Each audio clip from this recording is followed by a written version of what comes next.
আর কতদিন, আর কত প্রাণ ঝরলে তবে শিক্ষা নেব আমরা?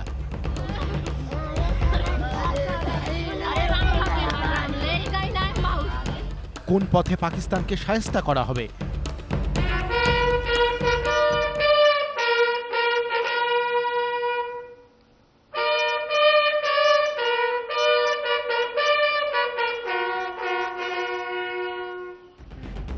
কাশ্মীরের পুলওয়ামায় ভয়ঙ্কর জঙ্গি হামলার পর আক্ষরিক অর্থেই রক্ত ফুটছে সেনার।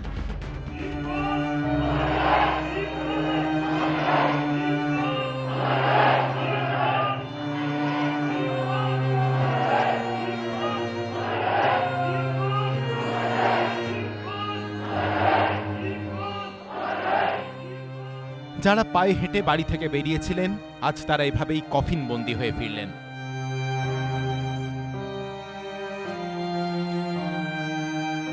বীর যোদ্ধাদের শেষবারের মতো শ্রদ্ধা জানালেন নরেন্দ্র মোদী, রাহুল গান্ধী, প্রতিরক্ষামন্ত্রী নির্মলা সীতারামনরা। আর এই ছবি দেখে দেশবাসীর চোখে যেমন জল, তেমনি রক্তও ফুটছে। স্বাধীন ভারতের ইতিহাসে কাশ্মীরের বুকে সবচেয়ে বড় জঙ্গি হামলায় এখনো পর্যন্ত ৪০ জন সিআরপিএফ জওয়ান শহীদ হয়েছেন। শহীদ পরিবারগুলিতে একদিকে যেমন কান্নার রোল, তেমনি একটাই প্রশ্ন, আর কবে জঙ্গিদের মুখ্যম জবাব দেওয়া হবে?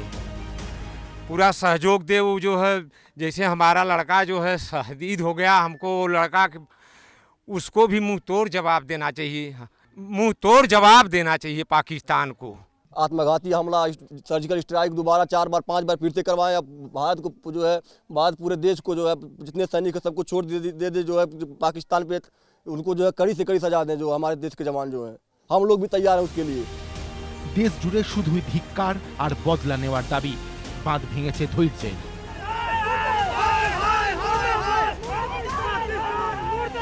কিন্তু কিভাবে জঙ্গিরা এত বড় হামলা চালালো? নিরাপত্তায় কোথায় খামতি থেকে গেল? গোয়েন্দা সূত্রে খবর, 6 মাস আগে পুলওয়ামায় জঙ্গি হামলার পরিকল্পনা করে জৈশে মোহাম্মদ। পাকিস্তানে জৈশের সদর দপ্তরে তৈরি হয় ছক। উপস্থিত ছিল জৈশ প্রধান মাসুদ আজাহার, জৈশ কমান্ডার রশিদ গাজী এবং কাশ্মীরের পুলওয়ামারই বাসিন্দা আত্মঘাতী জঙ্গি আদিল আহমেদ দার। পুলওয়ামায় হামলার সম্পর্কে কিচ্ছু জানত না কাশ্মীরের অন্য জঙ্গি সংগঠনগুলি। আত্মঘাতী জঙ্গি আদিলকে 1 বছর ধরে আত্মঘাতী হামলার প্রশিক্ষণ দেওয়া হয়, পরে নিয়ে যাওয়া হয় পাকিস্তানে। 9 ফেব্রুয়ারি আদিল পাকিস্তান থেকে ভারতে ফেরে। হামলার আগে দক্ষিণ কাশ্মীরে লুকিয়েছিল সে। গোয়েন্দা সূত্রে খবর, আদিলের ওপর নির্দেশ ছিল এমনভাবে বিস্ফোরণ ঘটানোর যাতে যত বেশি সম্ভব জওয়ানের মৃত্যু নিশ্চিত করা হয়। দক্ষিণ কাশ্মীরে জৈশের প্রভাব বেশি বলে সেখানেই বিস্ফোরণের পরিকল্পনা করা হয়। বিস্ফোরণের আগে ইন্টারনেটের মাধ্যমে নিজেদের মধ্যে যোগাযোগ রাখছিল জঙ্গিরা। পুলওয়ামায় জঙ্গি হামলার প্রেক্ষিতে শুক্রবার সকালে প্রধানমন্ত্রীর নেতৃত্বে বৈঠকে বসে কেন্দ্রীয় মন্ত্রিসভার নিরাপত্তা বিষয়ক কমিটি। বৈঠকে উপস্থিত ছিলেন স্বরাষ্ট্রমন্ত্রী রাজনাথ সিংহ, প্রতিরক্ষা মন্ত্রী নির্মলা সীতারামন, বিদেশমন্ত্রী সুষমা স্বরাজ এবং অর্থমন্ত্রী অরুণ জেটলি। প্রায় 1 ঘন্টা আলোচনা হয়। मैं आतंकी संगठनों को और उनके सरपरस्तों को कहना चाहता हूं कि वे बहुत बड़ी गलती कर चुके हैं। बहुत बड़ी कीमत उनको चुकानी पड़ेगी। मैं देश को भरोसा देता हूं कि हमले के पीछे जो ताकतें हैं,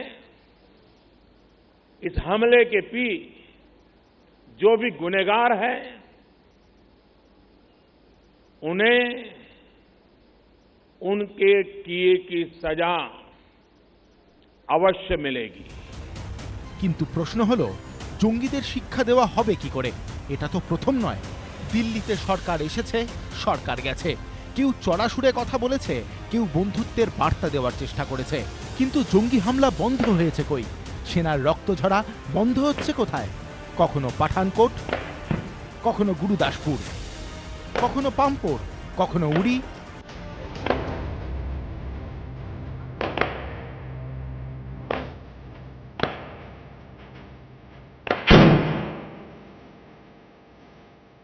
কখনো রক্ত ঝরাচ্ছে লস্করে তৈবা, কখনো বা জৈশে মোহাম্মদ।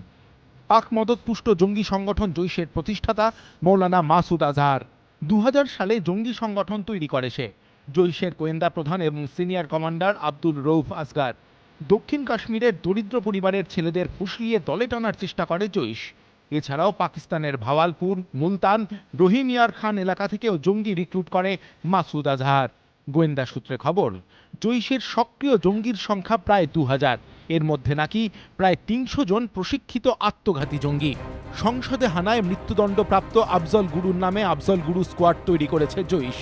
পাকিস্তানের ভাওয়ালপুরে প্রায় 6.5 একরের ওপর পাঁচিল ঘেরা এলাকায় জৈশের হেডকোয়ার্টার রয়েছে। 1999 সালে বাজপেয়ী সরকারের আমলে জৈশের মাথা মৌলানা মাসুদ আজহারকে মুক্ত করে ভারত থেকে নিয়ে যায় জঙ্গিরা। তারপর থেকে লাগাতার ভারতকে ক্ষতবিক্ষত করছে মাসুদ। 2001 সালে সংসদ ভবনে হানা দেয় জৈশ জঙ্গিরা। মৃত্যু হয় 14 জনের। 2001 সালেই জম্মু কাশ্মীর বিধানসভার বাইরে বিস্ফোরণ ঘটায় জৈশ। মৃত্যু হয় 38 জনের। 2016 সালে উড়িতে হামলার নেপথ্যেও ছিল জৈশে মোহাম্মদ।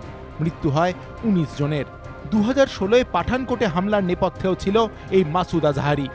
মৃত্যু হয় 8 জনের। কিন্তু হাতে পেয়েও যে মাসুদ আজহারকে ছেড়ে দিতে বাধ্য হয়েছিল বাজপেয়ী সরকার, সে আজও পাকিস্তানে বসে বহাল তবিয়তে ভারতকে ধ্বংস করার চক্রান্ত করে চলেছে। পুলওয়ামা হামলার প্রেক্ষিতে পাকিস্তানকে দেওয়া মোস্ট ফেভার্ড নেশন বা MFN তকমা প্রত্যাহার করে নেওয়ার সিদ্ধান্ত নিয়েছে ভারত। এর ফলে বাণিজ্যিকভাবে ভারতের কাছ থেকে কার্যত সমস্ত রকম সুযোগ সুবিধা থেকে বঞ্চিত হবে পাকিস্তান।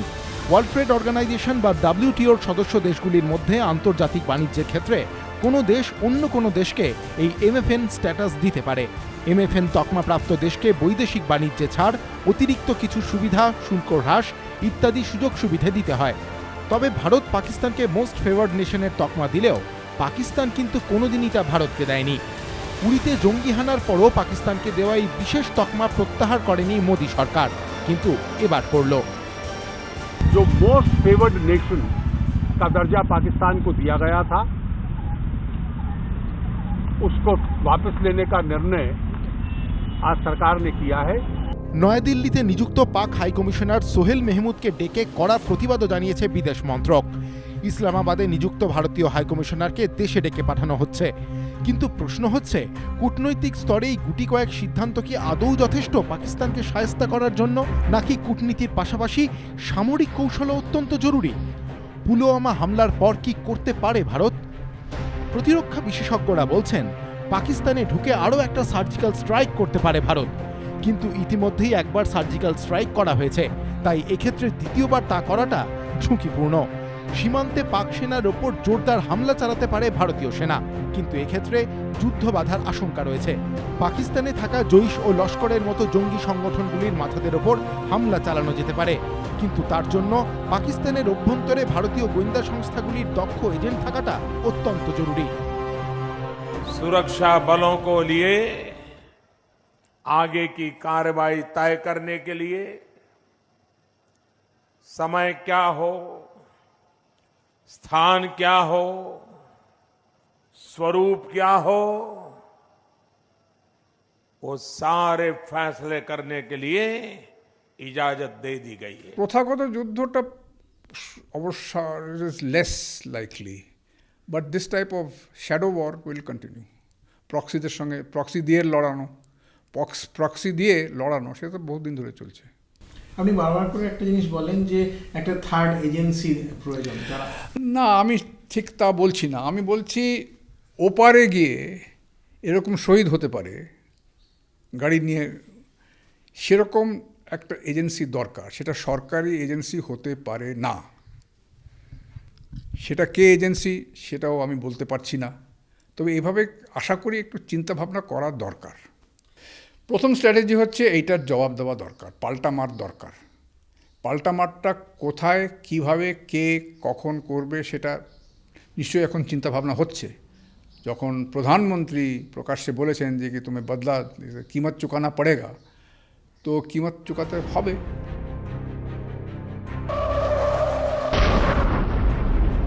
দেশের ওপর হামলার এই প্রেক্ষাপটে সরকার ও সেনার সঙ্গে কাঁধে কাঁধ মিলিয়ে চলার অঙ্গীকার করেছেন রাহুল গান্ধী। इस देश को कोई भी शक्ति तोड़ नहीं सकती है, बांट नहीं सकती है। पूरा का पूरा ऑपोजिशन एक साथ हमारे सिक्योरिटी फोर्सेस के साथ और सरकार के साथ खड़ा है। ये जो हमला हुआ है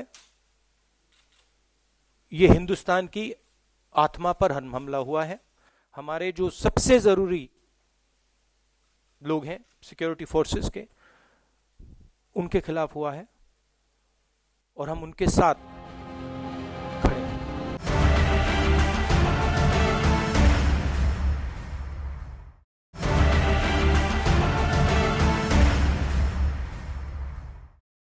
সরকার কোন পথে বদলা নেবে, কি করবে সে নিয়ে আলোচনা চলবে, কিন্তু যে 40 জনের প্রাণ গেল তারা তো আর কোনোদিনও ফিরবে না। শহীদ জওয়ানদের মধ্যে এ রাজ্যের 2 জন রয়েছেন। তাদের অন্যতম বাবলু সাঁতরা, বয়স 39 বছর। সিআরপিএফ এর 35 নম্বর ব্যাটালিয়নের হেড কনস্টেবল ছিলেন। পোস্টিং ছিল কাশ্মীরে। হাওড়ার বাউরিয়ার রাজবংশী পাড়ার বাসিন্দা বাবলু বৃহস্পতিবার টিভিতে খবর দেখার পর থেকে অজানা আশঙ্কা ঘিরে রেখেছিল পরিবারকে। শুক্রবার সকালে সিআরপিএফ এর তরফে ফোন আসার পরেই জানলেন সব শেষ।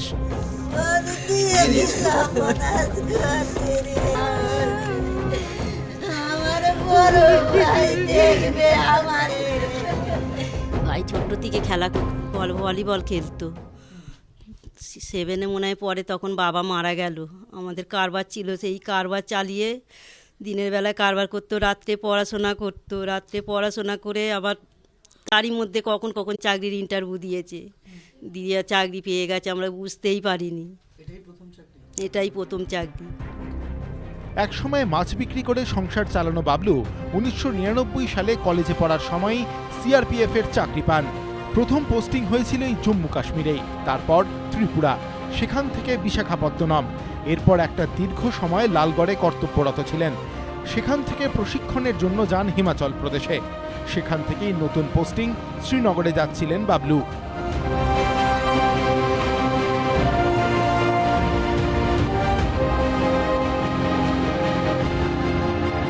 এই ঘটনা শোনার পর থেকেই বাকরুদ্ধ শহীদ জওয়ানের স্ত্রী। নিজেকে বন্দি করে রেখেছেন ঘরে। বাবার যে কিছু একটা হয়েছে তা বুঝতে পারছে ক্লাস 1-এ পড়া বাবলুর মেয়েও।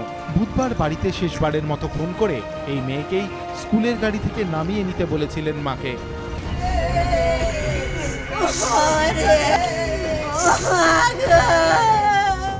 ফোন করেছিল আমাকে, বলছে মা কোথায়? ঘরে। মেয়ে স্কুলের গাড়িতে আসছে, তুমি নামিয়ে নাও, মেয়েকে খেতে দাও। তুমি খেয়েছো? বলছে হ্যাঁ। কোথায় আছো এখন? বলে আমি জম্মুতে আছি, আমাদের গাড়ি এলে আমরা যাব শ্রীনগরে। এই কথা হলো।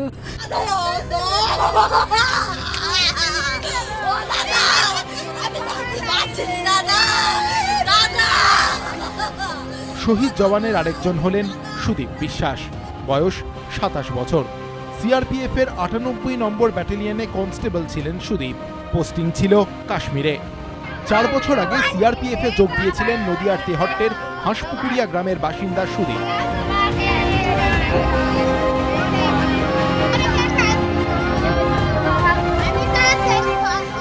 অরুণাচল প্রদেশে ট্রেনিং এর পর থেকে জম্মু কাশ্মীরেই কর্মরত ছিলেন ওই জওয়ান। পরিবার সূত্রে খবর, বৃহস্পতিবার দুপুরে এক আত্মীয়কে ফোনে জানান তারা শ্রীনগরে মুভ করছেন। ব্যাস, সেটাই শেষ কথা পরিবারের সঙ্গে। পরিবারের দাবি, সিআরপিএফ এর 54 নম্বর ব্যাটালিয়নের এক জওয়ান অসুস্থ হয়ে পড়ায় সেই জায়গায় নেওয়া হয়েছিল 98 ব্যাটালিয়নের কনস্টেবল সুদীপকে। কিছুক্ষণ পরেই যার ওপর অতর্কিতে হামলা চালায় জঙ্গিরা। বাবার সঙ্গে মাঠে কথা হয়েছিল, বাবাকে বলছে বাবার আই কাটা হয়ে গেছে। বলছে হ্যাঁ, তা একটুখানি আচ্ছা তাহলে একটু না কেটে তুমি বাড়ি চলে যাও, গিয়ে ভাত খাবা। দিদির ছেলে আছে জিতপুরে, তো হচ্ছে মাসি এ দেখো এক্ষুনি জম্মুতে গাড়ি যাইছিল, এক্ষুনি গাড়ি পুড়ে গেছে। এই দেখলি পছন্দ করলে পরে বিয়ে করতো, তো সেরকম হয়েছেও না। বললো ঘর দূর না হলে আমি বিয়ে করবো না, ঘরগুলো সেরে দিয়ে বিয়ে করবে। এইবারে আমার দেওয়ার কথা। দেশ চাইছে শহীদদের রক্ত যেন বৃথা না যায়। তেরঙ্গায় মোড়া সার দেওয়া কফিনের এই দৃশ্য যেন বন্ধ হয়। শুক্রবার কাশ্মীরে যান কেন্দ্রীয় স্বরাষ্ট্রমন্ত্রী রাজনাথ সিংহ। কফিন কাঁধে নিয়ে শহীদদের শেষ শ্রদ্ধা জানান তিনি। সেই সঙ্গে অঙ্গীকার, এই বলিদান বৃথা যাবে না। पाकिस्तान और आईएसआई से पैसा लेने वाले भी कुछ एलिमेंट्स यहां पर हैं, कुछ ताकतें हैं। और मैंने आज कहा है स्पष्ट रूप से यहां अधिकारियों को भी जम्मू कश्मीर के कि ऐसे लोग जो पाकिस्तान से पैसा लेते हैं, आईएसआई के साथ जिन लोगों की मिली भगत है, उनके सिक्योरिटी को रिव्यू किया जाना चाहिए।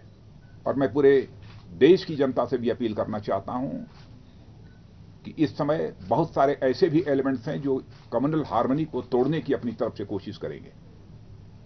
लेकिन मैं जानता हूं कि जब भी इस प्रकार का संकट देश के सामने आया है, तो चाहे कोई किसी जाति का हो, किसी पंथ का हो, किसी मजहब का हो, किसी धर्म का हो, सभी एकजुट होकर इसके खिलाफ संघर्ष करने के लिए खड़े हुए। ভারত কোনোদিনই আগ্রাসনে বিশ্বাসী নয়। কোনো দেশের ওপর প্রথম হামলা কোনোদিনই করেনি ভারত, কিন্তু যখনই নিজেদের ওপর আঘাত এসেছে তখনই মুখ্যম জবাব দিয়েছে নয়াদিল্লি। আর পাকিস্তানের চেয়ে ভালো তা আর কে জানে? 65-র যুদ্ধে লাল বাহাদুর শাস্ত্রী হোক কিংবা 1971-এর যুদ্ধে ইন্দিরা গান্ধীর সেই রণংদেহী মূর্তি আজও ভুলতে পারেনি ইসলামাবাদ।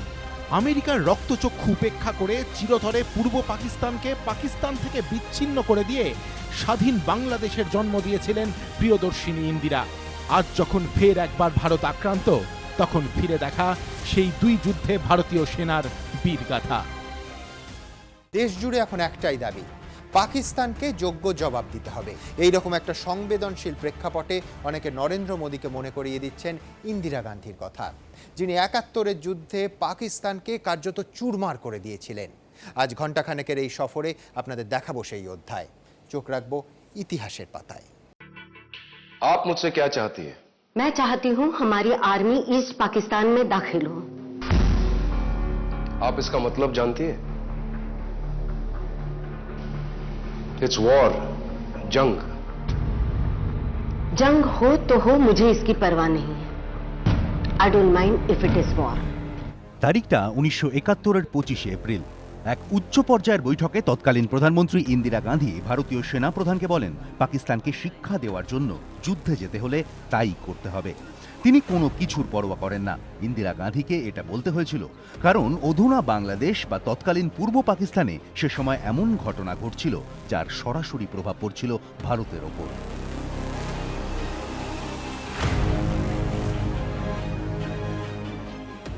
পাকিস্তানের সরকার এবং সেনা পূর্ব পাকিস্তানে বসবাসকারী নিজের দেশের নাগরিকদের ওপর অকথ্য অত্যাচার চালাচ্ছিল। নির্দোষ মানুষকে হত্যা করা হচ্ছিল, কারণ পূর্ব পাকিস্তানের মানুষ পশ্চিম পাকিস্তানের অত্যাচারের বিরুদ্ধে রুখে দাঁড়িয়েছিলেন। তাদের কণ্ঠরোধের জন্য পূর্ব পাকিস্তান জুড়ে শুরু হয় নরহত্যা, যার পোশাকি নাম ছিল operation search light.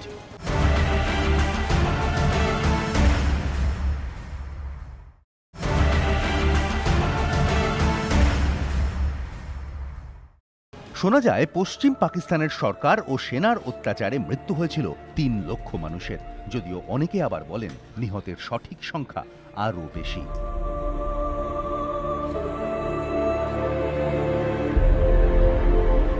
We don't have the place, we don't have the money, we don't have the material. We welcome help from outside, but as I said, if giving help means that people are going to think only of the refugees and forget the main problem, then it will not help the refugees and it will not help India. 1971 সালেই ভোটে জিতে প্রধানমন্ত্রী হয়েছিলেন ইন্দিরা, কিন্তু শুরুতেই প্রতিবেশী রাষ্ট্রের এই জটিলতা তাকে ঘোর সমস্যায় ফেলে দেয়। তবে ইন্দিরা বুঝেছিলেন পূর্ব পাকিস্তানের সমস্যার সমাধান না হলে শরণার্থী সমস্যার সমাধান হবে না। ইন্দিরা একদিকে ভারতীয় সেনাকে যুদ্ধের প্রস্তুতি শুরু করতে নির্দেশ দেন, অন্যদিকে আন্তর্জাতিক মহলে পাকিস্তানের ওপর চাপ তৈরির কূটনৈতিক প্রক্রিয়াও শুরু করে দেন।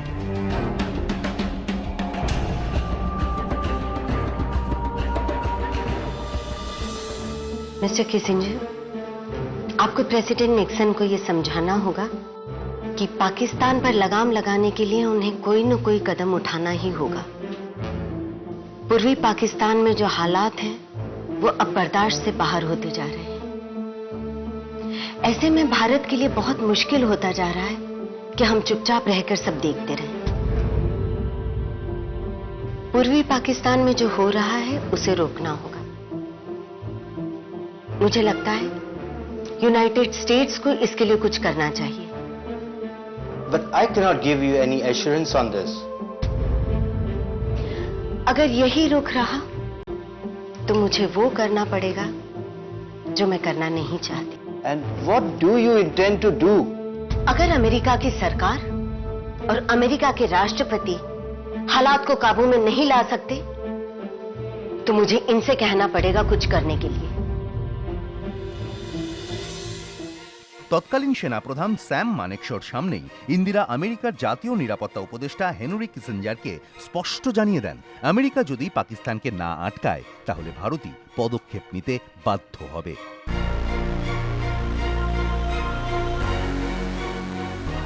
পূর্ব পাকিস্তানের এই সমস্যাকে পাকিস্তান বরাবরই তাদের অভ্যন্তরীণ বিষয় বলে দাবি করত, কিন্তু ইন্দিরা গান্ধী স্পষ্ট জানিয়ে দেন এটা পাকিস্তানের অভ্যন্তরীণ বিষয় হতে পারে না, কারণ এই ঘটনার জেরে ভারতের বহু রাজ্যে শান্তি শৃঙ্খলা নষ্ট হচ্ছে। পূর্ব পাকিস্তান নিয়ে ওঠা প্রশ্নেরও কড়া জবাব দেন Indira. How many people were killed according to your correspondence of British newspapers, of American newspapers, of French newspapers, Canadian newspapers, Arabian newspapers? The massacre began long before there was a single guerrilla. It is a contribution to quietening the situation, as I say. No, what does quietening mean? Does it mean that we support the genocide? And do you think it can be stopped? Do you think people are going to sit aside and watch their women raped in front of them? And say that, no, we are going to quieten the situation? That's not quietness. That is the worst possible type of war, is the worst possible type of violence. But how then, without something done to control the guerrilla activity in return for greater discipline by the Pakistan army, can you secure these first steps? When Hitler was on the rampage, why didn't you say, let's keep quiet and let's have peace in Germany and let the Jews die, or let Belgium die, let France die? Would you say that was quiet? But how do you propose to bring about these first steps to control the exodus? It's not for us to. This would never have happened if the world community had woken up to the fact when we first drew their attention. প্রধানমন্ত্রী ইন্দিরা গান্ধী একদিকে পাকিস্তানকে কূটনৈতিকভাবে কোণঠাসা করে দিচ্ছিলেন, অন্যদিকে আন্তর্জাতিক মহলে ভারতের জন্য সমর্থন আদায় করছিলেন। পাকিস্তানের প্রতি আমেরিকার নরম মনোভাব দেখে ইন্দিরা গান্ধী 1971-এর 9 আগস্ট সোভিয়েত ইউনিয়নের সঙ্গে একটি চুক্তি করেন, যাতে দুদেশ একে অপরকে নিরাপত্তার প্রতিশ্রুতি দেয়। ওদিকে পূর্ব পাকিস্তানে পরিস্থিতি ক্রমশই খারাপ হচ্ছিল।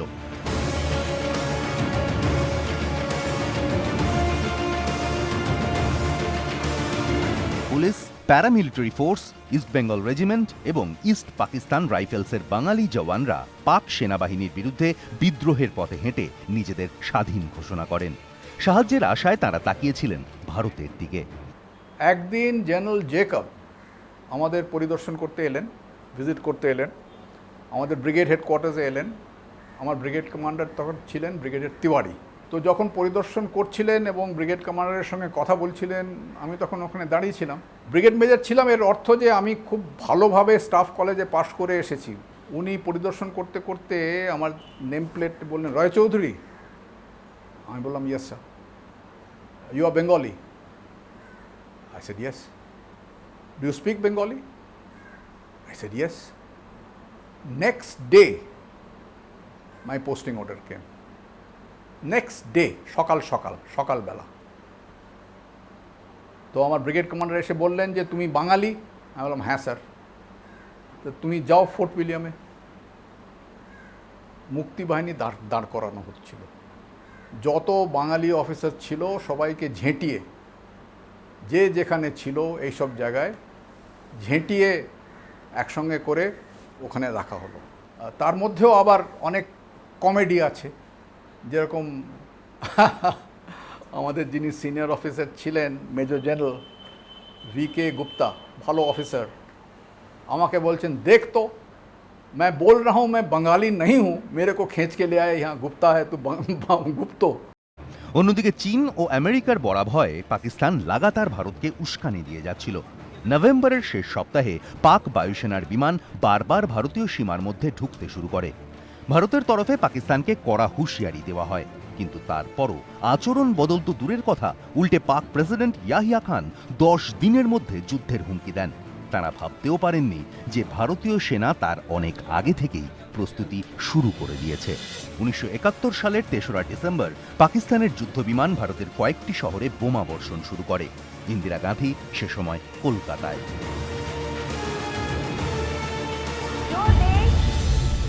दूसरों के आंतरिक मामलों में हस्तक्षेप करते रहते हैं, वही आज शांति कायम रखने के लिए उठाए गए हमारे कदमों पर हाय तौबा करने लगे हैं।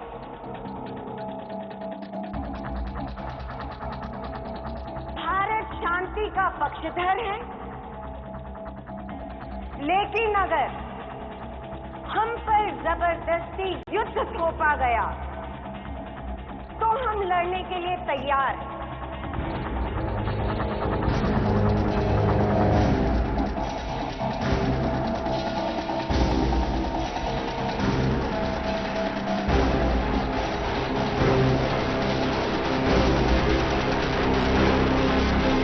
मुझे आज ही दिल्ली लौटना होगा, आप भी मेरे साथ चलें।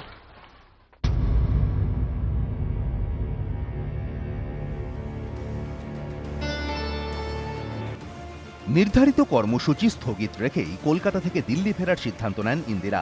তার কানে খবর পৌঁছেছিল পাকিস্তান আক্রমণ করেছে। দিল্লিতে এসেই ইন্দিরা গান্ধী পৌঁছে যান সেনার ম্যাপ রুমে।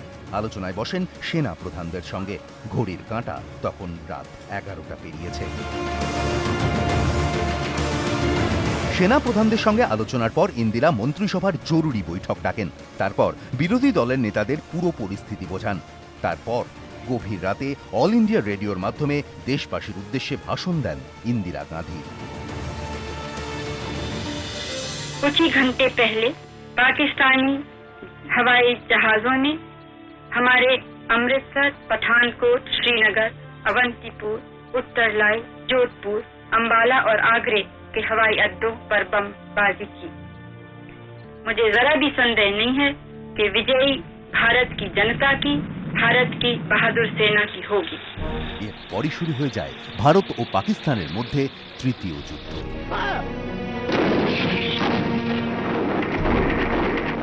ভারত ও পাকিস্তানের মধ্যে তখন যুদ্ধ শুরু হয়ে গেছে। ইন্দিরা জানতেন সুপার পাওয়ার আমেরিকা এই যুদ্ধে পাকিস্তানের পাশেই দাঁড়াবে। তবে ইন্দিরা গান্ধীও দাবার ছক সাজিয়েই রেখেছিলেন।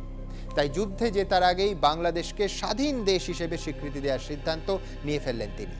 তারপর কোন কৌশলে পাকিস্তানকে দুটুকরো করে দিয়েছিলেন তৎকালীন প্রধানমন্ত্রী। ৭১-এর যুদ্ধে সেই ঐতিহাসিক পর্ব এবার দেখাবো আপনাদের। ভারতীয় সেনাকে ঢাকার দিকে এগোতে নির্দেশ দেন ইন্দিরা গান্ধী। অন্যদিকে ভারতীয় বায়ুসেনা পশ্চিম পাকিস্তানের বায়ুসেনা ঘাঁটিগুলিতে বোমা বর্ষণ শুরু করে।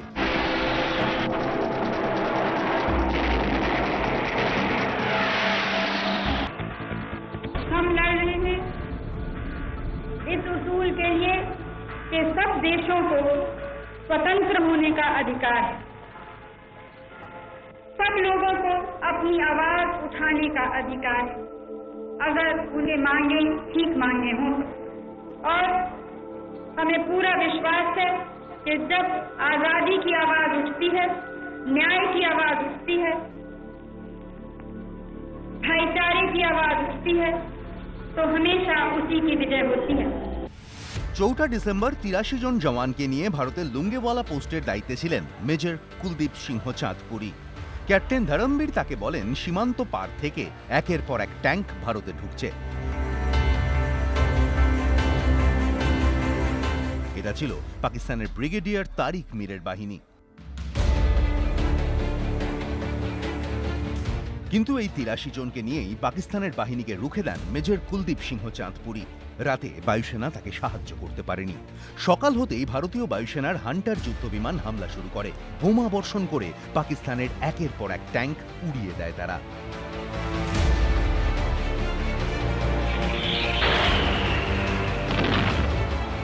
এর মধ্যে ইন্দিরা গান্ধী ভারতের আকাশ দিয়ে পাকিস্তানের বিমান ওড়ায় নিষেধাজ্ঞা জারি করেন। ফলে পূর্ব পাকিস্তানে যুদ্ধরত পাক সেনার কাছে রসদ পৌঁছানো বন্ধ হয়ে যায়। আর এতে ভারতের অনেক সুবিধে হয়ে যায়।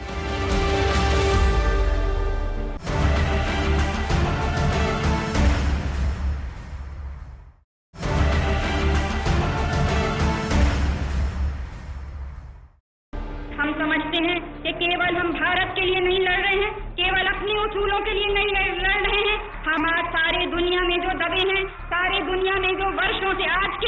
जो सदियों से दबाए गए हैं, चाहे वो अपने दबाएपन को न पहचान सके, वो अपनी गुलामी को नहीं पहचान सके, लेकिन हम पहचानते हैं और हम जानते हैं कि उससे आज हम नहीं लड़ेंगे तो यही धक्का हमको लगेगा।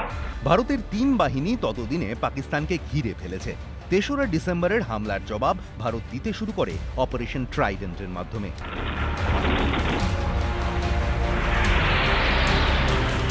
1971-এর 4 ডিসেম্বর শুরু হয় অপারেশন ট্রাইডেন্ট। ভারতীয় নৌসেনা দুটি গুরুত্বপূর্ণ দিক সামলাচ্ছিল। একদিকে তারা বঙ্গোপসাগরের দিকে পাকিস্তানের নৌসেনাকে টক্কর দিচ্ছিল, অন্যদিকে পশ্চিম পাকিস্তানে সেনার আক্রমণের জবাব দিচ্ছিল।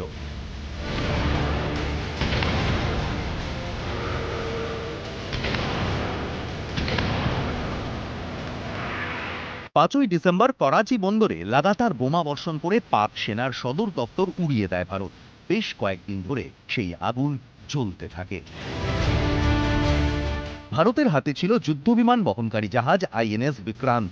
পাকিস্তান এই জাহাজকে টার্গেট করতে চেয়েছিল, কিন্তু ভারতের সঙ্গে তারা এঁটে উঠতে পারছিল না।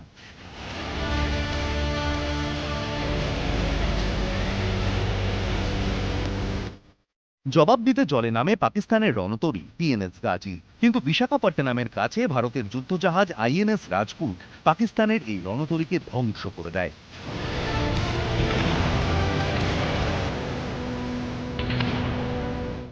একটিও গোলা ছোড়ার আগেই পিএনএস গাজীর সলিল সমাধি ঘটে। সেই সঙ্গে পাকিস্তানের নৌসেনার কোমর ভেঙে যায়। এর মধ্যেই ইন্দিরা বাংলাদেশকে স্বীকৃতি দেওয়ার সিদ্ধান্ত নেন।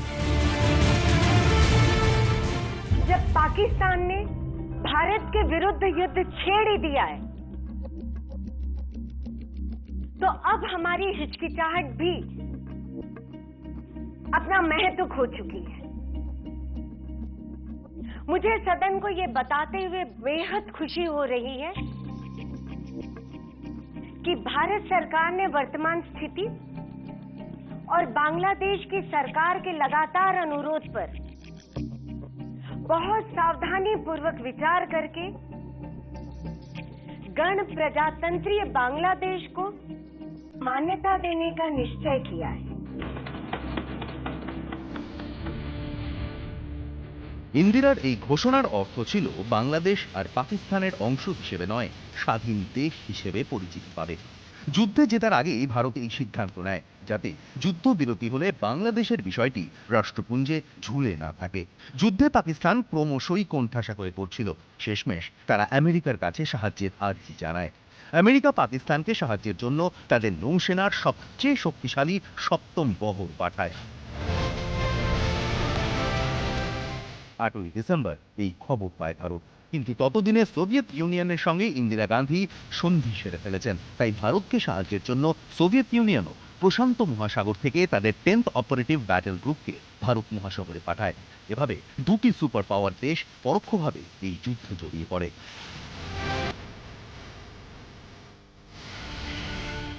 ইন্দিরা সিদ্ধান্ত নেন মার্কিন সেনাবহর ভারতের কাছাকাছি পৌঁছানোর আগেই পাকিস্তানকে আত্মসমর্পণে বাধ্য করতে হবে। সেই মতো ভারতীয় সেনাপ্রধান পাক সেনাকে আত্মসমর্পণের হুঁশিয়ারিও দেন। পূর্ব পাকিস্তানে পাক সেনা commander general A Niazi America ও চীনের ভরসায় আত্মসমর্পণ করতে অস্বীকার করেন। सरेंडर करने वाले पाकिस्तानी फौजियों के साथ अच्छा बर्ताव किया जाएगा।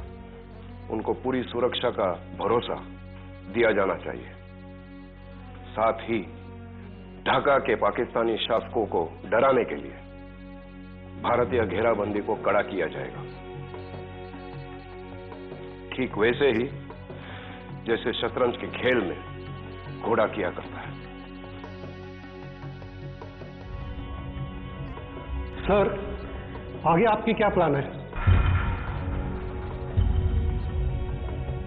हम आखिरी आदमी और आखिरी गोली तक भारत का मुकाबला करेंगे और लड़ेंगे। क्या आपके पास इतनी फौज है जो भारतीय फौज का मुकाबला कर सके? ढाका जीतने के लिए भारत की फौज को मेरी लाश पर से गुजरना होगा।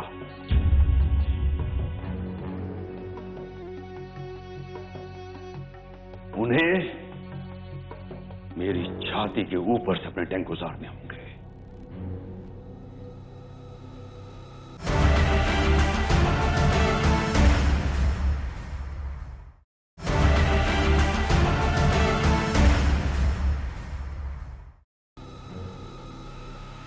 ততদিনে ভারতীয় সেনা 3 দিক থেকে ঢাকা ঘিরে ফেলেছে। 14 ডিসেম্বর ঢাকায় পাক গভর্নরের বাসভবনে হামলা করে ভারতীয় সেনা। সে সময় পাক প্রশাসনের উচ্চপদস্থ আধিকারিকরা গোপন বৈঠকের জন্য জড়ো হয়েছিলেন। এই হামলায় পাক সেনার আত্মবিশ্বাস ধুলোয় মিশে যায়। বিপদ বুঝে জেনারেল এ নিয়াজি যুদ্ধবিরতির প্রস্তাব দেন, কিন্তু ভারতীয় সেনা প্রধান পরিষ্কার জানিয়ে দেন, এখন আর যুদ্ধবিরতি নয়, আত্মসমর্পণ করতে হবে।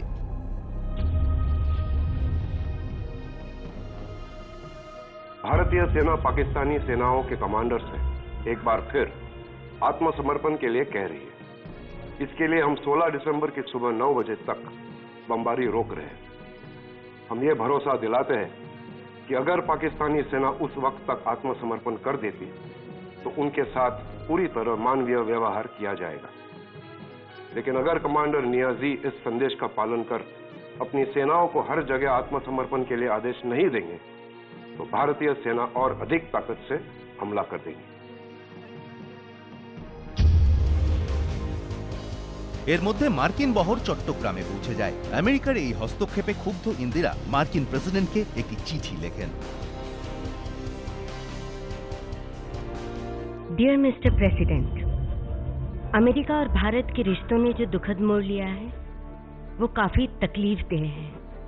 अगर दुनिया के बड़े लीडर्स ने 3 दिसंबर को पाकिस्तान के भारत पर हमले से 9 महीने पहले हुए विद्रोह पर ध्यान दिया होता और हालात की गंभीरता को देखते हुए बीच बचाव की सच्ची कोशिश की होती तो जो लड़ाई चल रही है उसे रोका जा सकता था, जंग से बचा जा सकता था। अगर शेख मुजीबुर रहमान की रिहाई के लिए सभी देश, खास तौर पर यूनाइटेड स्टेट्स ऑफ अमेरिका, अपनी ताकत और प्रभाव का इस्तेमाल करता। অন্যদিকে পাকিস্তানকে আত্মসমর্পণ করানোর প্রস্তুতিও চলছিল। এর দায়িত্বে ছিলেন ভারতের ইস্টার্ন কমান্ডের লেফটেন্যান্ট জেনারেল জগজিৎ সিংহ অরোরা। তার সঙ্গে জেনারেল স্টাফ হিসেবে ছিলেন মেজর জেনারেল JFR জেকব।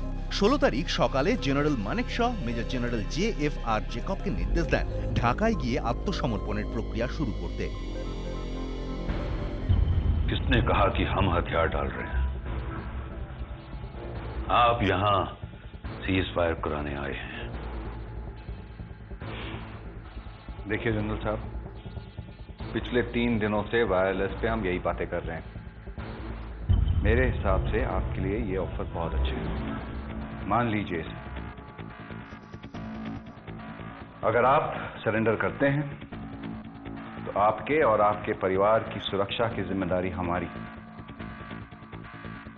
वरना हम जिम्मेदार नहीं होंगे। नहीं, ये नहीं हो सकता। जनरल साहब, मैं आपको 30 मिनट और देता हूं, सोच लीजिए। मेरे आने तक आप इस पर दस्तखत कर दीजिएगा, वरना मुझे अपनी फौज को दोबारा लड़ाई शुरू करने के लिए हुक्म देना पड़ेगा।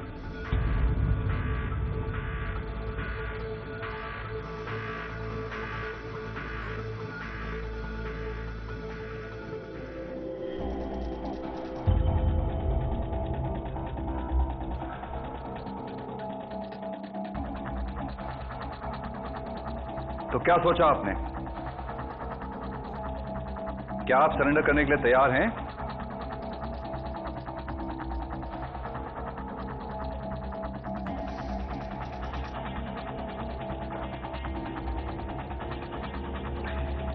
ठीक है, so I take this as accepted.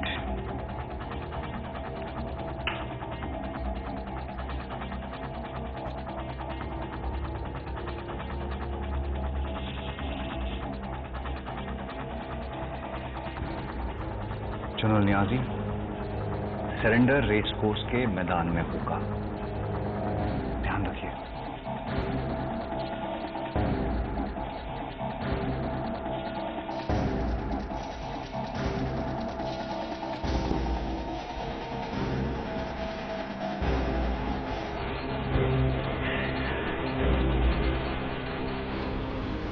Kolkata থেকে ভারতের ইস্টার্ন কমান্ডের লেফটেন্যান্ট জেনারেল জগজিৎ সিংহ অরোরা ঢাকায় পৌঁছন। 1971-এর 16 ডিসেম্বর দুপুর 2:30 শুরু হয় আত্মসমর্পণের প্রক্রিয়া। বিকেল 4:31-এ ঢাকা রেসকোর্সে ইস্টার্ন কমান্ডের GOC in chief lieutenant general Jagjit Singh অরোরার সামনে শুরু হয় পাক সেনাবাহিনীর আত্মসমর্পণের প্রক্রিয়া। এগুলি আত্মসমর্পণের সময় তোলা ছবি।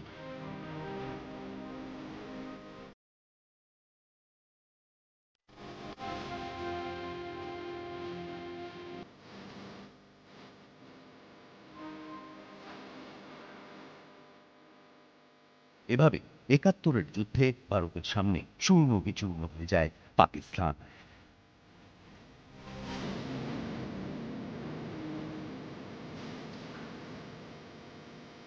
বিশেষজ্ঞরা বলছেন 71-এর চেয়ে পরিস্থিতি এখন অনেকটাই আলাদা। তার কারণ ভারত এবং পাকিস্তান দু দেশের হাতেই এই মুহূর্তে পরমাণু অস্ত্র রয়েছে, ফলে মোদির কাজটা অত্যন্ত কঠিন। তাই 71-এ ইন্দিরা গান্ধী যেভাবে নজির করেছিলেন, দিল্লির বর্তমান শাসক সেই পথে হাঁটবে কিনা তার উত্তর দেবে একমাত্র সময়। দেশের উত্তপ্ত পরিস্থিতি অনেককে মনে করাচ্ছে সেই 1965 সালের যুদ্ধের কথা। সেবারও ভারতকে যুদ্ধের উস্কানি দিয়ে কাশ্মীর দখলের ষড়যন্ত্র করেছিল পাকিস্তান। কিভাবে? আজ ঘণ্টাখানেকের এই সফরে ইতিহাসের পাতা থেকে সেই অধ্যায় তুলে আনবো আপনাদের সামনে। जिंदाबाद जिंदाबाद जिंदाबाद जिंदाबाद जिंदाबाद। सदर अयूब ने ऐलान किया था कि वो दिल्ली तक चहलकदमी करते हुए पहुंच जाएंगे। वो बहुत बड़े आदमी हैं। मैंने सोचा कि उन्हें दिल्ली तक पैदल चलने की तकलीफ क्यों दी जाए, हम ही लाहौर की तरफ बढ़कर उनका इस्तकबाल कर लेते हैं। লাল বাহাদুর শাস্ত্রী প্রধানমন্ত্রী হওয়ার পর তখন সবে একটা বছর কেটেছে। দেশ তীব্র আর্থিক সংকটের মধ্যে দিয়ে যাচ্ছে। শাস্ত্রীজির সামনে একাধিক রাজনৈতিক চ্যালেঞ্জ। ভারতের এই অস্থির অবস্থার সুযোগ নিতেই আসরে নামে পাকিস্তান। তারা ধরে নিয়েছিল চীনের সঙ্গে 62-র যুদ্ধের পর ভারত দুর্বল হয়ে পড়েছে। পাকিস্তানের তৎকালীন বিদেশমন্ত্রী জুলফিকার আলী ভুট্টো ভারতের বিরুদ্ধে ষড়যন্ত্রের জাল বুনতে শুরু করেন। This was Zulfikar Ali Bhutto's war. ये उनकी लड़ाई थी। वो हार्डलाइनर थे और उन्होंने अयूब को बाध्य किया कि आप इस युद्ध को करिए, ये इससे अच्छा मौका आपको नहीं मिलेगा और ये लास्ट चांस है हमारे लिए, क्योंकि इसके बाद भारत की सेनाएं एक्सपैंड करेगी। 3 लाख से जाकर 8 लाख भारत की सेना हो जाएगी। थल सेना का जो स्ट्रेंथ है उतना हो जाएगा और फिर उसके बाद हमें कोई इससे मौका नहीं मिलेगा, इसलिए आप इसको युद्ध को करिए। কাশ্মীর দখলের স্বপ্নে মশগুল পাকিস্তান প্রথমে হামলা চালায় 1965 সালের মে মাসে। গুজরাতের কচ্ছের রণে পাক সেনা লাগাতার গুলি বর্ষণ শুরু করে। ভারতের মাটিকে কবজার লক্ষ্যে তাদের এই অভিযানের নাম ছিল অপারেশন ডেজার্ট। কচ্ছের রণ এমন একটি এলাকা যেখানে সীমান্ত নিয়ে কোনো বিবাদ ছিল না, কিন্তু এখানে ভারতের অন্তর্গত কঞ্জর কোট দখল করে নেয় পাকিস্তান। কচ্ছ হামলা আসলে ছিল পাকিস্তানের ষড়যন্ত্রের একটা অংশ। এই হামলার মাধ্যমে তারা ভারতীয় সেনার প্রস্তুতি বুঝে নিতে চাইছিল। শেষমেশ অবশ্য আন্তর্জাতিক মহলের চাপে সেখানে যুদ্ধবিরতি ঘোষণা হয়। जवाबी कार्रवाई में भारतीय सेना ने मोबिलाइज किया और ब्रिटेन के प्रधानमंत्री के मध्यस्थता से सीज फायर बुलाया गया और 1 जुलाई तक ये सिलसिला एक किस्म से रिजॉल्व हुआ। পাকিস্তানের সঙ্গে সমঝোতার পথে হাঁটতে হয় ভারতকে। পাকিস্তানকে 75 বর্গমাইল এলাকা ছেড়েও দিতে হয় তাদের। এতে তীব্র সমালোচনার মুখে পড়েন প্রধানমন্ত্রী লাল বাহাদুর শাস্ত্রী। সংসদে যারা শাস্ত্রীর সমালোচনায় সরব হন তাদের মধ্যে অন্যতম ছিলেন প্রাক্তন প্রধানমন্ত্রী জওহরলাল নেহরুর বোন বিজয়ালক্ষ্মী পণ্ডিত, যিনি ততদিনে একাধিক দেশে ভারতের রাষ্ট্রদূতের দায়িত্ব সামলে ফেলেছেন।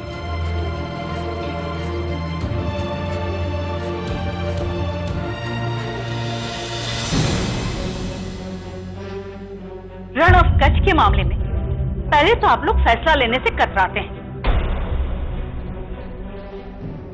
दरअसल प्रधानमंत्री और उनके कैबिनेट के साथी कोई फैसला ले ही नहीं पा रहे हैं। अध्यक्ष महोदय, the prime minister and his colleagues have become the prisoner of indecision.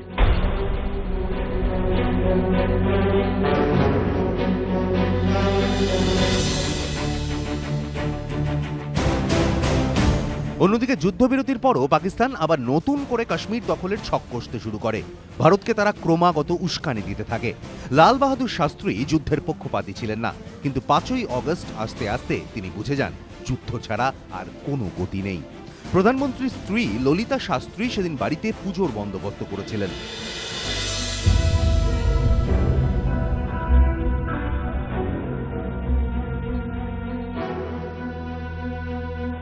हम पाकिस्तान थे, शांति वार्ता में लगे हुए थे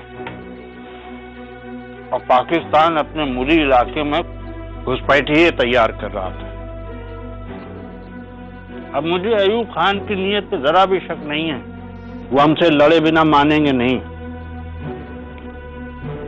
हम उन्हें सबक सिखाए बिना नहीं छोड़ सकते।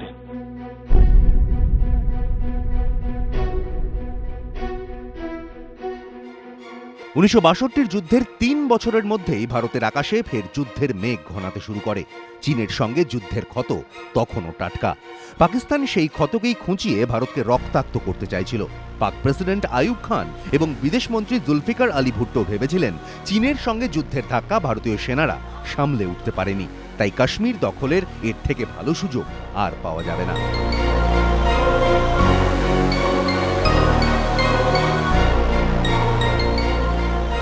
1965 সালের আগস্ট মাসে হাজি পীর পাস দিয়ে প্রায় 30,000 অনুপ্রবেশকারীকে একেবারে পরিকল্পনা মাফিক ভারতে ঢুকিয়ে দেয় পাকিস্তান। এটাই ছিল পাকিস্তানের অপারেশন জিব্রাল্টার। ভৌগোলিক অবস্থানের নিরিখে ভারতের কাছে হাজি পীর পাস ছিল ভীষণ গুরুত্বপূর্ণ, তাই এই জায়গা ধরে রাখতে ভারত কার্যত মরিয়া হয়ে ঝাঁপায়। কিভাবে? দেখুন সেই রুদ্ধশ্বাস অপারেশন। হাজি পীর অত্যন্ত গুরুত্বপূর্ণ জায়গা, কারণ এখান থেকে শ্রীনগর এবং পুঞ্চের দূরত্ব মাত্র 60 কিলোমিটার। ফলে অনুপ্রবেশকারীদের আটকানো ছিল একান্তই জরুরি। হাজি পীর নিজেদের হাতে রাখতে দুদিক দিয়ে হামলার পরিকল্পনা করে ভারত। পূর্ব দিক বরাবর এগোতে বলা হয় পাঞ্জাব রেজিমেন্টকে, আর প্যারামিলিটারি রেজিমেন্টকে এগোতে বলা হয় পশ্চিম দিক থেকে।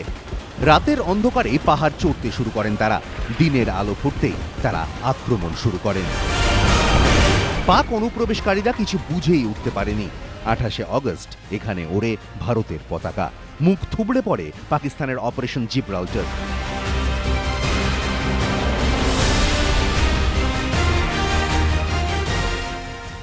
পাকিস্তান 65-তে একটা ভুল করেছিল। যিনি প্রথম আক্রমণ করেছিলেন পাকিস্তানি ডিভিশনাল কমান্ডার, ও দৈবাত, একদম দৈবাত, হেলিকপ্টার ক্র্যাশে মারা যান সেই দিন। হাজি ইফতেকার, ওদের ভালো জেনারেল একজন, যিনি এই সমস্তটা প্ল্যান করেছিলেন। তখন ইয়াহিয়া খানকে দেওয়া হয়, কারণ আইয়ুব বলেছিল যে আমরা জম্মুতে যাব, ইয়াহিয়া খান সবচেয়ে আগে যাবে এটাতে। তো তখন এই যে হ্যান্ডিং টেকিং ওভারে যে দেরি হয়ে যায়, সেই সুযোগে আমাদের ট্যাঙ্কগুলো খানিকটা ডিপ্লয় করতে পেরেছে। এরপরই পাকিস্তানের উদ্দেশ্যে লাল বাহাদুর শাস্ত্রী হুঁশিয়ারি দেন, अगर तलवार की नोक पर या एटम बम के डर से कोई हमारे देश को झुकाना चाहे, दबाना चाहे, ये देश हमारा दबने वाला नहीं।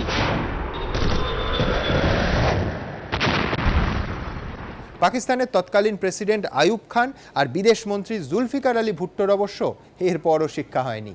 একবার মুখ থুবড়ে পড়েও তারা ভারতের বিরুদ্ধে ষড়যন্ত্রের জাল আবার নতুন করে বুনতে শুরু করেন। আসলে পাকিস্তান ভেবেছিল আমেরিকার সাহায্য নিয়ে ভারতকে অনায়াসে পর্যদুস্ত করা যাবে। আমেরিকার ভরসায় ভারতের বিরুদ্ধে অপারেশন গ্র্যান্ড স্ল্যাম শুরু করে পাকিস্তান। তারিখটা 1965 সালের 1 সেপ্টেম্বর।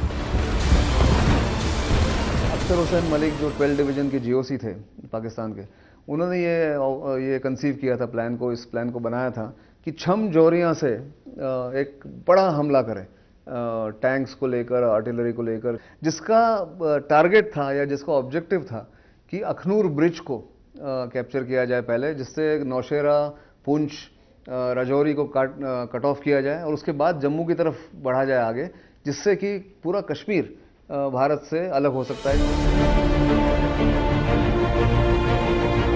অপারেশন গ্র্যান্ড স্ল্যামের পরিকল্পনা অনুযায়ী জম্মু কাশ্মীরের চাম্বায় ভারতীয় সেনার ওপর গুলিবর্ষণ শুরু করে পাক সেনা।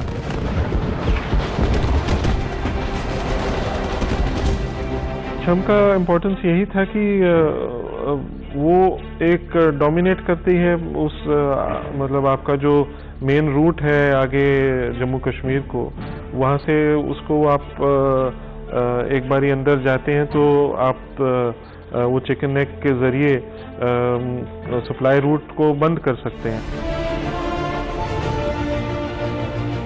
চাম্বা হাতছাড়া হওয়ার অর্থ ছিল জম্মু কাশ্মীর বেহাত হয়ে যাওয়া, অথচ পাক বাহিনীর আক্রমণের মুখে ভারতীয় সেনা ক্রমশ পিছু হটছিল।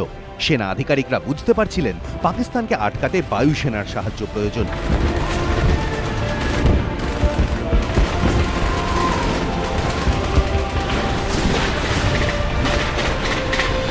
এই পরিস্থিতিতে একদিন সাউথ ব্লকের একটি গোপন কক্ষে প্রতিরক্ষামন্ত্রী ওয়াই.বি. চৌহানের সঙ্গে বৈঠকে বসেন জেনারেল জে.এন. চৌধুরী এবং এয়ার মার্শাল অর্জুন সিংহ। जनरल चौधरी, छम में फौज पाकिस्तान को रोक क्यों नहीं पा रही? सर, पाकिस्तान अपनी हैवी आर्टिलरी के साथ आगे बढ़ रहा है। हमारी आर्टिलरी इसलिए आगे नहीं बढ़ पा रही क्योंकि आगे पुल कमजोर है। सर, हमें पाकिस्तान की तोपों को रोकने के लिए अपनी एयरफोर्स से बमबारी करवानी पड़ेगी।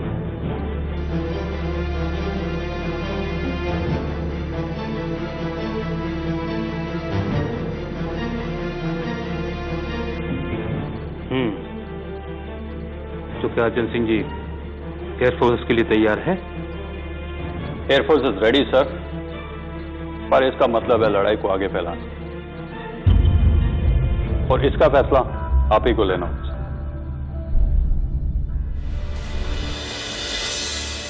মন্ত্রিসভার অনুমতি ছাড়া বায়ুসেনাকে কাজে লাগানো ছিল অত্যন্ত গুরুত্বপূর্ণ সিদ্ধান্ত। প্রতিরক্ষামন্ত্রী ওয়াই.বি. চৌহান সেই সিদ্ধান্তটাই নিয়ে ফেললেন।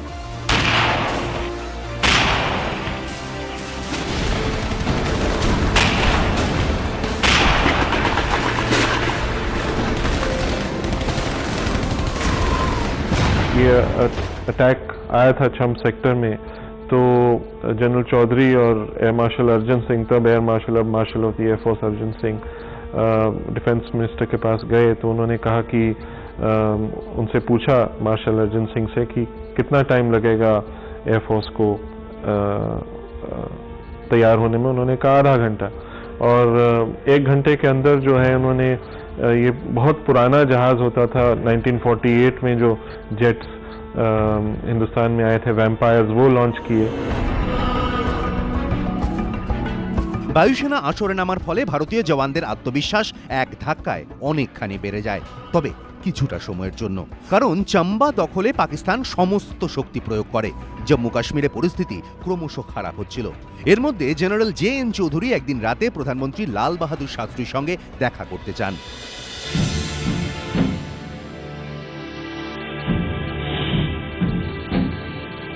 सर, अब हमें बड़ा फैसला लेना ही होगा, पाकिस्तान को जवाब देना ही होगा। तो फिर आप ऐसा करते क्यों नहीं? दरअसल अब हमें दूसरी ओर जवाबी मोर्चा खोलना होगा, पंजाब की तरफ से। मतलब अब लाहौर की तरफ हमें अपनी सेना को भेजना होगा।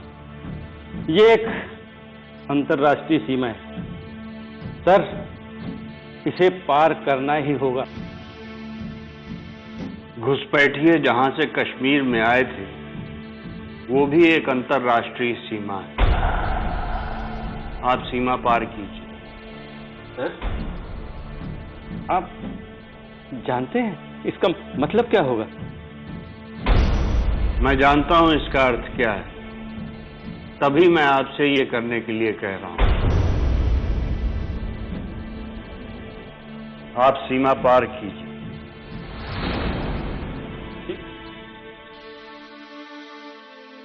सेना प्रमुख आए हुए हैं, एयर मार्शल अर्जुन सिंह जो अभी जीवित हैं, मार्शल एयरफोर्स हैं, जनरल चौधरी और नेवी के सोमन, ये 3 लोग आए थे। और साथी जी को उन्होंने ये गंभीरता बताई कि इस तरह से बहुत ही गंभीर मसला है, और साथी ने तुरंत कहा कि हमें और फ्रंट्स खोलने चाहिए, आपको मेरी तरफ से पूरी इजाज़त है, आप नए मोर्चे खोलिए और उसमें लाहौर को भी शामिल करिए।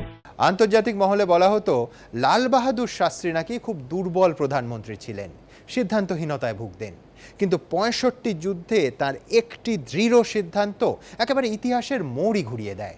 পাকিস্তান কখনো ভাবতেও পারেনি লাল বাহাদুর শাস্ত্রীর মতো মানুষ এই রকম একটা সিদ্ধান্ত নিতে পারেন, আর সেই সিদ্ধান্তই পাকিস্তানকে একেবারে ব্যাকফুটে ঠেলে দেয়। কি ছিল সেই সিদ্ধান্ত দেখুন। জম্মু কাশ্মীর ছাড়া রাজস্থান এবং পাঞ্জাবেও ভারত পাকিস্তানের সীমান্ত রয়েছে, আর এই দুই সীমান্ত দিয়েই ভারতীয় জওয়ানদের এগোনোর ছাড়পত্র দিয়ে দেন প্রধানমন্ত্রী লাল বাহাদুর শাস্ত্রী। তার এই সিদ্ধান্তই যুদ্ধের মোড় ঘুরিয়ে দেয়। ৭ থেকে ২০ সেপ্টেম্বর পর্যন্ত শিয়ালকোটে ভয়ঙ্কর যুদ্ধ চলে। চারিদিকে তখন শুধু ট্যাঙ্ক আর গোলাগুলির শব্দ, হাওয়ায় ভাসছে বারুদের গন্ধ। মুখোমুখি যুদ্ধে দু দেশের প্রায় ৪০০টি ট্যাঙ্ক। এই যুদ্ধে আমেরিকা থেকে পাওয়া অত্যাধুনিক ট্যাঙ্কগুলিকে নামায় পাকিস্তান, কিন্তু ভারতের হামলার মুখে তাদের ৯৭টি প্যাটার্ন ট্যাঙ্ক কার্যত ধ্বংস হয়ে যায়। ২৮টি ট্যাঙ্ক ভারত কবজা করে নেয়।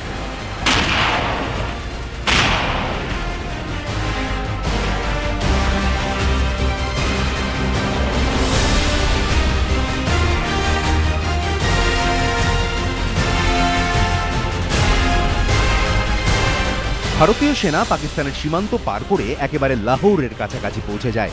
কাশ্মীরের হাজি পীর পাসও ততদিনে ভারত নিজেদের দখলে নিয়ে ফেলেছে। শিয়ালকোট ছিনিয়ে নেওয়া ছিল স্রেফ সময়ের অপেক্ষা। কাশ্মীর দখল ভুলে পাকিস্তান তখন লাহোর ও শিয়ালকোট বাঁচাতে ব্যস্ত। আমরা যখন ঢুকলাম তখন রাত্রির ১টা, তখন অবশ্য সময়ের খেয়াল থাকতো না, তখন রাত্রির ১টা ২টো বেজে গেছে হয়তো। সেই সময় আমাদের সিও এসে বললেন, আমাদের সঙ্গে হ্যান্ডশেক করলেন। আমি বললাম, স্যার রাত ১টার সময় হ্যান্ডশেক করছেন কেন? বললো, দেখো তোমাদের আমি অনেক বকাবকি করেছি, কালকের দিনটা পার হলে আবার তোমাদের বকতে শুরু করব। কালকের দিনটা যদি পার না হয় সেই জন্য তোমাদের সঙ্গে আমি হ্যান্ডশেক করব। এইটাও মনে আছে আমার। শেষমেশ এই বিষয়ে হস্তক্ষেপ করে রাষ্ট্রপুঞ্জ। ২০ সেপ্টেম্বর রাষ্ট্রপুঞ্জের নিরাপত্তা পরিষদে যুদ্ধবিরতির প্রস্তাব পেশ করা হয়। ২২ সেপ্টেম্বর ভারত পাক যুদ্ধবিরতির নির্দেশ জারি হয়। আন্তর্জাতিক চাপের মুখে পাকিস্তানের তৎকালীন প্রেসিডেন্ট আইয়ুব খান রেডিওয়ে যুদ্ধবিরতির কথা ঘোষণা করেন। आज सुबह हमने पाकिस्तान की अफवाज के नाम ये हुक्म जारी किया है कि वो 23 सितंबर को सुबह के 3 बजे से फायरिंग बंद कर दें। প্রধানমন্ত্রী লাল বাহাদুর শাস্ত্রীও যুদ্ধ শেষের কথা আনুষ্ঠানিকভাবে ঘোষণা করেন। My dear countrymen, at 3:30 this morning, hostilities between India and Pakistan, which began on the 5th August with an invasion of infiltrators, came to an end. Bharat পাকিস্তানের মধ্যে যুদ্ধবিরতি হয়ে যায়।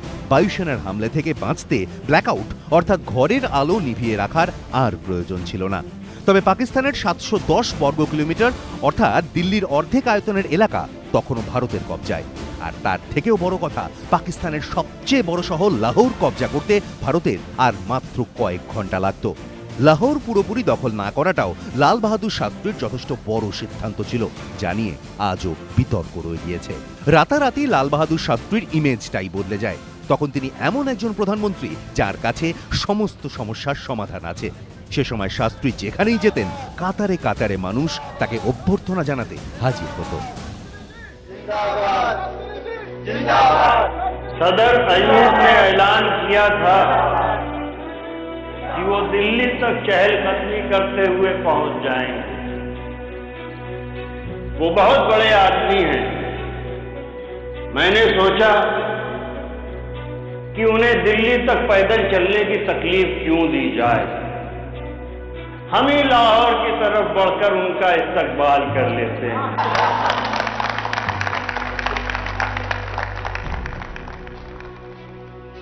एक बात और वो ये कि आज जहां जवान अपना खून बहा रहे हैं, वहां मैं किसानों से निवेदन करना चाहता हूं कि वे अपनी मेहनत करें, पूरी तरह से मेहनत करें। ये 2 नारे मुझे लगता है आज देश के लिए बहुत जरूरी हैं। तो ये नारे मैं आपके सामने कहता हूं और आपसे आशा करूंगा कि आप इन्हें दोहराएंगे। जय जवान, जय जवान, जय किसान, जय किसान, जय किसान, जय किसान। अरे बोलिए, जरा जोर से बोलिए, क्या धीमी आवाज में बोलते हैं आप। बोलिए, जय जवान, जय किसान, जय जवान, जय किसान, जय किसान, जय किसान, जय जवान, जय जवान, जय किसान। এই ৬৫ যুদ্ধে পাকিস্তানের আত্মবিশ্বাস একেবারে ধুলোয় মিশিয়ে দেয় ভারত। ভারতীয় সেনার কাছে তাদের পর্যদস্তুত হতেই হয়, সেই সঙ্গে প্রচুর ক্ষয়ক্ষতির ধাক্কাও সামলাতে হয়। শতাধিক ট্যাঙ্ক পাকিস্তানের ধ্বংস হয়। তবে ইতিহাসবিদরা বলেন এই সব কিছুর থেকে বড় বিষয় হলো এই যুদ্ধে আমাদের দেশ দেখিয়ে দেয় ভারতকে দুর্বল ভাবাটা কত বড় ভুল। অনৈতিক আগ্রাসনের বদলা নিতে প্রয়োজনে ভারত পাকিস্তানে ঢুকে হামলা চালিয়ে আসতে পারে। শেষমেশ মোদি কি পারবেন লাল বাহাদুর শাস্ত্রী বা ইন্দিরা গান্ধী হতে? আপাতত সীমান্তের যাবতীয় খবরের দিকে আমাদের নজর থাকবে, আর আপনাদের নজর থাকুক এবিপি আনন্দে।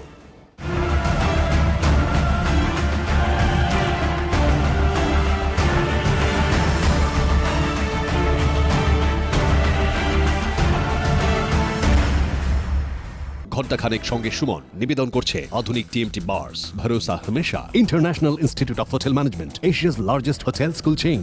রশ্মি সিমেন্ট, গড়ে তুলুন বিশ্বাস। Partner by Raja golden Marie biscuits, সোনালী স্বপ্নের স্বাদ চিরন্তন। সুরক্ষা ডায়াগনস্টিক, 26 বছর ধরে সবার সুস্থ থাকার ঠিকানা। ডাফ এন্ড ডাটের বাঞ্চো ট্রান্সলেশন মানেই তুলসী প্রকাশনী। গঙ্গোত্রী, কচ্চিখানি সর্ষের তেল এবং শুদ্ধ মশলা। অশোকা ফুটওয়্যার, পরলেই জানবেন